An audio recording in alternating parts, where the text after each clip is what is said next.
இயேசுவை நேசிப்பவர்கள் பைபிளை வாசிப்பார்கள். இந்த சேனலை பின்பற்றினால் ஓராண்டில் வேதாகமத்தை வாசித்து முடித்து விடலாம். ஃபாலோ பண்ணுங்க, சப்ஸ்கிரைப் பண்ணுங்க. யோபு 30ஆம் அதிகாரம். இப்போதோ என்னிலும் இளவயதானவர்கள் என்னை பரியாசம் பண்ணுகிறார்கள்.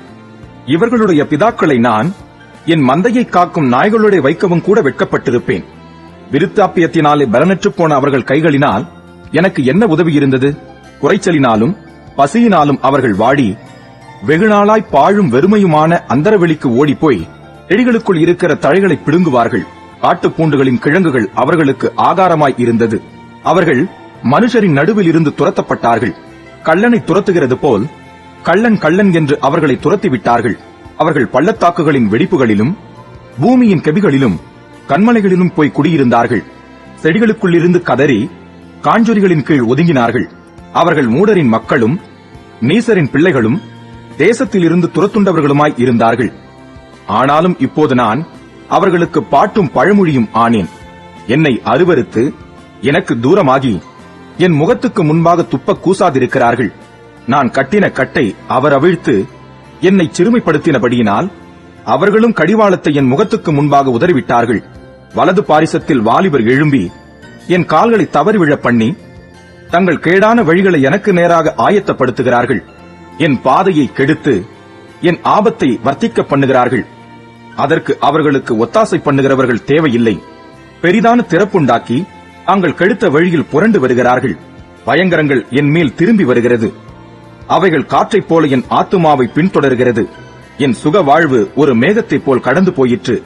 ஆகையால் இப்போது என் ஆத்துமா என்னில் முறிந்து போயிற்று. உபத்திரவத்தின் நாட்கள் என்னை பிடித்துக் கொண்டது. ராக்காலத்திலே என் எலும்புகள் துளைக்கப்பட்டு என் நரம்புகளுக்கு இளைப்பாறுதல் இல்லாதிருக்கிறது. நோயின் உக்கிரத்தினால் என் உடுப்பு வேறுபட்டு போயிற்று. அது என் அங்கியின் கழுத்துப்பட்டையைப் போல என்னை சுற்றிக் கொண்டது. சேற்றிலே தள்ளப்பட்டேன். தூளுக்கும் சாம்பலுக்கும் ஒப்பானேன். உம்மை நோக்கி கூப்பிடுகிறேன், நீர் எனக்கு மறு உத்தரவு கொடாதிருக்கிறீர். கெஞ்சி நிற்கிறேன், என் மேல் பாராமுகமாய் இருக்கிறீர். என் மேல் கொடூரமுள்ளவராக மாறினீர். உம்முடைய கரத்தின் வல்லமையால் என்னை விரோதிக்கிறீர். நீர் என்னை தூக்கி என்னை காற்றிலே பறக்க விட்டு என்னை பயத்தினால் உருகிப் போக பண்ணுகிறீர். சகல ஜீவாத்துமாக்களுக்கும் குறிக்கப்பட்ட தாவரமாகிய மரணத்துக்கு என்னை ஒப்புக் கொடுப்பீர் என்று அறிவேன். ஆனாலும் நான் யாதொருவனை அவன் ஆபத்திலே தவிக்க பண்ணினதும் துன்னாளை கண்டவனுக்காக நான் அழாதிருந்ததும் எளியவனுக்காக என் ஆத்துமா வியாகுலப்படாதிருந்ததும் உண்டானால் அவர் என் மனுவுக்கு இடங்கொடாமல் எனக்கு விரோதமாய் தமது கையை நீட்டுவாராக. நன்மைக்கு காத்திருந்த எனக்கு தீமை வந்தது. வெளிச்சத்தை வர பார்த்துக் கொண்டிருந்த எனக்கு இருள் வந்தது. என் குடல்கள் கொதித்து அமராதிருக்கிறது. உபத்திரவ நாட்கள் என்மேல் வந்தது. வெயில் படாதிருந்தும் நான் கருகருத்து திரிகிறேன். நான் சபையிலிருந்து எழுந்திருக்கும் போது அலறுகிறேன். நான் மலைப்பாம்புகளுக்கு சகோதரனும் கோட்டான்களுக்கு தோழனுமானேன். என் தோல் என் மேல் கருத்து போயிற்று. என் எலும்புகள் உஷ்ணத்தினால் காய்ந்து போயிற்று. என் சுரமண்டலம் புலம்பலாகவும் என் கிண்ணறம் அழுகிறவர்களின் ஓலமாகவும் மாறின. யோபு 31ஆம் அதிகாரம். என் கண்களோட உடன்படிக்கை பண்ணின நான் ஒரு கன்னிகையின் மேல் நினைப்பாயிருப்பதெப்படி? அப்பொழுது உன்னதங்களிலிருந்து தேவன் அளிக்கும் பங்கும் உன்னதத்திலிருந்து சர்வ வல்லவர் கொடுக்கும் சுதந்திரமும் கிடைக்குமோ? மாறுபாடானவனுக்கு ஆபத்தும் அக்கிரம செய்கைக்காரருக்கு ஆக்கினையும் அல்லவோ கிடைக்கும். அவர் என் வழிகளை பார்த்து என் நடைகளை எல்லாம் எண்ணுகிறார் அல்லவோ? நான் மாயையிலே நடந்தேனோ? என் கால் கபடு செய்ய தீவிரித்ததோ என்று சுமுத்திரையான தராசிலே தேவன் என்னை நிறுத்து என் உத்தமத்தை அறிவாராக. என் நடைகள் வழியை விட்டு விலகினதும் என் இருதயம் என் கண்களை பின்தொடர்ந்ததும் ஏதாகிலும் ஒரு மாசு என் கைகளில் ஒட்டிக்கொண்டதும் உண்டானால் அப்பொழுது நான் விதைத்ததை வேறொருவன் புசிப்பானாக. என் பயிர்கள் வேறற்று போக கடவது. என் மனம் யாதொரு ஸ்திரீயின் மேல் மயங்கி அயலானுடைய வாசலை நான் எட்டி பார்த்ததுண்டானால் அப்பொழுது என் மனைவி வேறொருவனுக்கு மாவரைப்பாளாக. வேற்று மனிதர் அவள் மேல் சாய்வார்களாக. அது தோஷம். அது நியாயாதிபதிகளால் விசாரிக்கப்படும் அக்கிரமமாமே. அது பாதாள பரியந்தம் பட்சிக்கும் அக்கினியாய் என் சம்பத்தையெல்லாம் நிர்மூலமாக்கும். என் வேலைக்காரனானாலும் என் வேலைக்காரியானாலும் என்னோடு வழக்காடும் போது அவர்கள் நியாயத்தை நான் அசட்டை பண்ணியிருந்தால், தேவன் எழும்பும் போது நான் என்ன செய்வேன்? அவர் விசாரிக்கும் போது நான் அவருக்கு என்ன மறு உத்தரவு சொல்லுவேன்? தாயின் கற்பத்தில் என்னை உண்டு பண்ணினவர் அவனையும் உண்டு பண்ணினார் அல்லவோ? ஒரே விதமான கற்பத்தில் எங்களை உருவாக்கினார் அல்லவோ? எளியவர்கள் வாஞ்சித்ததை நான் கொடாதிருந்து, விதவையின் கண்களை பூத்துப் போக பண்ணி, தாய் தகப்பனில்லாத பிள்ளை என் ஆகாரத்தில் சாப்பிடாமல் நான் ஒருவனாய் சாப்பிட்டதுண்டோ? என் சிறு வயது முதல் அவன் தகப்பனிடத்தில் வளர்வது போல என்னோடே வளர்ந்தான். நான் என் தாயின் கற்பத்திலே பிறந்தது முதல் அப்படிப்பட்டவர்களை கைலாகு கொடுத்து நடத்தினேன். ஒருவன் உடுப்பில்லாததினால் மடிந்து போகிறதையும், ஏழைக்கு மூட வஸ்திரமில்லாதிருக்கிறதையும் நான் கண்டபோது, அவன் என் ஆட்டு மயிர் கம்பளியினாலே அனல் கொண்டதினால் அவன் இடை என்னை புகழாதிருந்ததும், ஒலிமுக வாசலில் எனக்கு செல்வாக்கு உண்டென்று நான் கண்டு திக்கற்றவனுக்கு விரோதமாய் என் கையை நீட்டினதும் உண்டானால், என் கைப்பட்டை தோளிலிருந்து சரிந்து என் புயத்து எலும்பு முறிந்து போவதாக. தேவன் ஆக்கினை இடுவார் என்றும் அவருடைய மகத்துவத்தை உத்தரிக்க கூடாது என்றும் எனக்கு பயங்கரமாய் இருந்தது.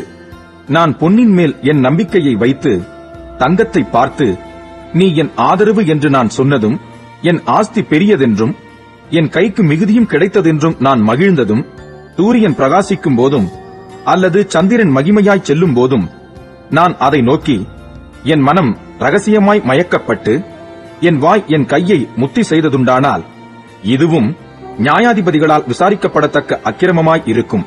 அதனால் உன்னதத்தில் இருக்கிற தேவனை மறுதலிப்பேனே.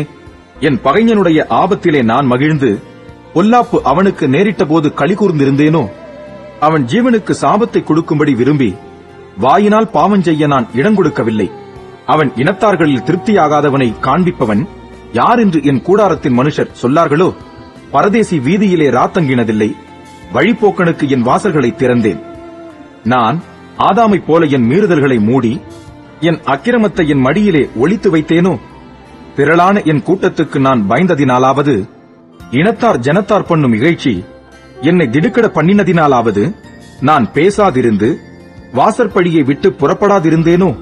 ஆ, என் வழக்கை கேட்கிறவன் ஒருவன் இருந்தால் நலமாயிருக்கும்.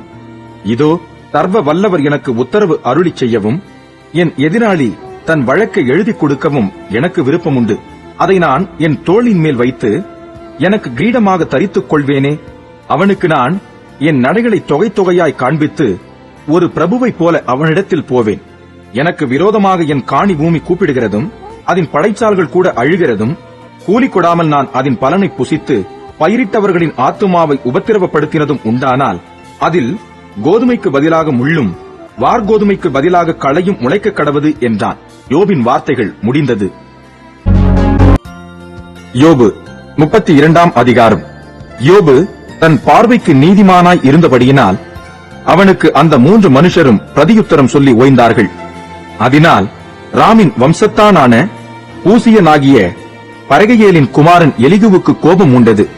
யோபு தேவனை பார்க்கிலும் தன்னைத்தான் நீதிமானாக்கினது நிமித்தம் அவன் மேலும் அவனுக்கு கோபம் உண்டது.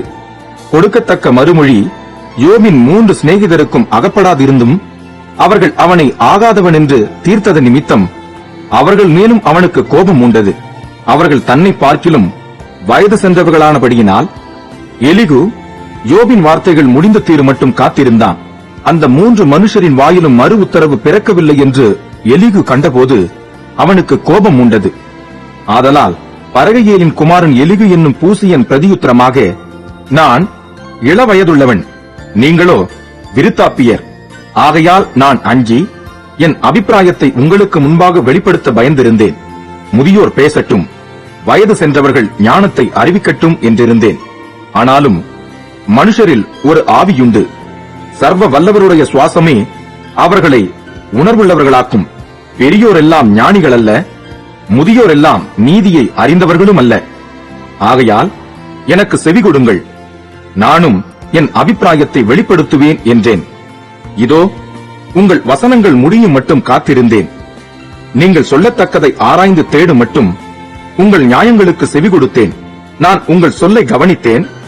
ஆனாலும் இதோ உங்களில் யோபுக்கு நியாயத்தை தெரிய காட்டி அவருடைய வசனங்களுக்கு ஏற்ற பிரதியுத்தரம் சொல்லுகிறவனில்லை. ஞானத்தை கண்டுபிடித்தோம் என்று நீங்கள் சொல்லாதபடி பாருங்கள். மனுஷன் அல்ல, தேவனே அவரை ஜெயம் கொள்ள வேண்டும். அவர் என்னை பார்த்து பேசினதில்லை. நீங்கள் சொன்ன வார்த்தைகளினால் நான் அவருக்கு பிரதியுத்தரம் சொல்வதும் இல்லை. அவர்கள் கலங்கி அப்புறம் பிரதியுத்தரம் சொல்லாதிருக்கிறார்கள். அவர்களுக்கு பேச்சு அற்றுப்போயிற்று. அவர்கள் பேசார்களோ என்று காத்திருந்தேன். ஆனாலும் அவர்கள் அப்புறம் மறுமொழி கொடாமல் இருந்தபடியினால் நானும் பிரதியுத்தரமாக எனக்கு தோன்றிய மட்டும் சொல்லுவேன். நானும் என் அபிப்பிராயத்தை வெளிப்படுத்துவேன். வார்த்தைகள் எனக்குள் நிறைந்திருக்கிறது. என் உள்ளத்திலுள்ள ஆவி என்னை நெருக்கி ஏவுகிறது. இதோ என் உள்ளம் அடைக்கப்பட்டிருந்து புது துருத்திகளை முதலாய் பீர பண்ணுகிற புது ரசத்தைப் போலிருக்கிறது. நான் ஆறுதலடையும்படி பேசுவேன். என் உதடுகளை திறந்து பிரதியுத்தரம் சொல்லுவேன். நான் ஒருவனுடைய முகத்தை பாராமலும் ஒரு மனுஷனுக்கும் இச்சகம் பேசாமலும் இருப்பேனாக. நான் இச்சகம் பேச அறியேன். பேசினால் என்னை உண்டாக்கினவர் சீக்கிரமாய் என்னை எடுத்துக் கொள்வார்.